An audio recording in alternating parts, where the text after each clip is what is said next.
रायगड़ा जिले में जलसेचन व्यवस्था पाई क्षुद्र जलसेचन विभाग तरफ डैम निर्माण करा जाउछि।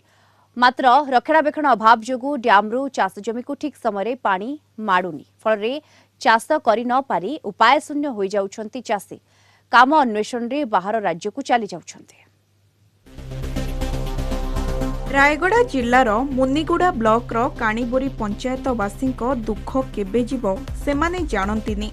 कृषि उपरे निर्भरशील एठाकार लोके विभिन्न समय मरुड़ी और अदिनिया वर्षा दाउरू मुक्ति पाई पारुनाहांती। जलसेचनर व्यवस्था नथिबारु शह शह एकर चाष जमी पड़िया पड़ुछि। लोके चाष जमीरु किछि उपार्जन करि न पारि काम अन्वेषण रे राज्य बाहर को चली जाउछंती। डैम है डैम कोटी कोटी टंका खर्च करी डैम कले माने कु गाँ को पानी पहुँचु ना।